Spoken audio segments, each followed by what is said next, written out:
حسبنا الله ونعم الوکیل. دا آیات په اول و آخر کې 11 واره درود شریف ووایست او په منځ کې په دا حساب سره وایست. اول کچیرې د شر او د فتنو څخه حفاظت کول غواړې نو دا آیات 341 واره ووایه. او کچیرې په رزق کې فراخي غواړې، وسعت رزق غواړې او د قرض ادا کېدل غواړې نو بیا 308 واره ووایه. او کچیرې یو خاص کار، یو خصوصي کار تا شروع کړی دی، د هغه تکمیل غواړې نو بیا 111 واره ووایست. کچیرې د مصائب، تکلیفونه، د پریشانۍ څخه نجات حاصلېدل غواړې نو بیا 140 واره ووایه. بکرې موتی جلد نمبر 2 صفحه نمبر 4.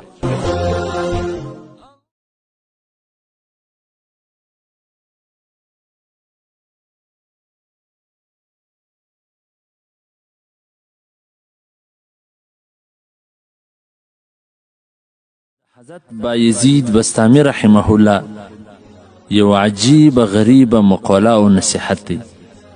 هغه وایي که چیرې تاسې څوک دومره لوړ کرامتونو والا ووینئ چې هغه په هوا باندې الوتلی وي نو بیا هم د هغه په دوکه کې مه راځئ، تر څو چې تی دا ونه ګورئ چې آیا دغه سړی پر احکام شریعت باندې عمل کوي او که نه.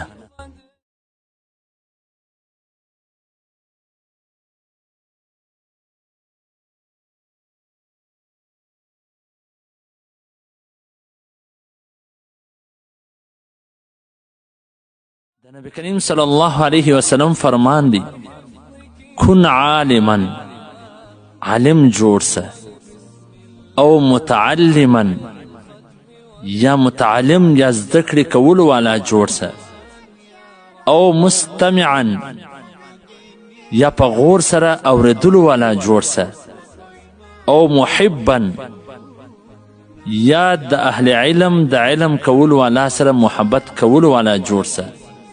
ولا تکن الخامسة فتهلک، 5 مه جوړېږه کنی هلاک بسې. 5 چشتي والخامسة ان تبغض العلم واهله، چې هغه د علم والا سره او د علم سره بغض ساتي.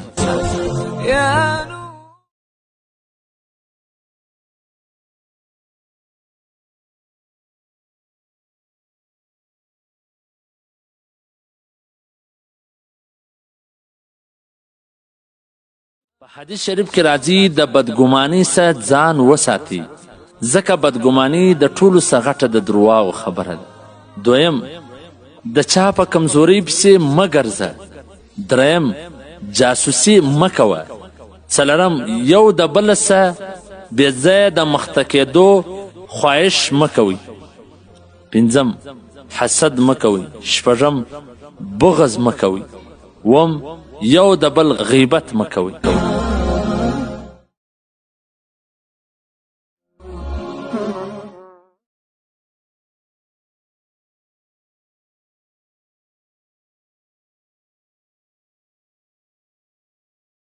دعوت داسې ذریعه رسایل دي چې دا د امت صفونه سره منتشره کوي، اجتماعیت ختموي. د دې څخه ځان ساتل ډیر ضروري دي. او النبي کریم صلی الله علیه وسلم فرمایي کونوا عباد الله اخوانا، ای د الله بندگانو رور رور جوړ سي. والسلام.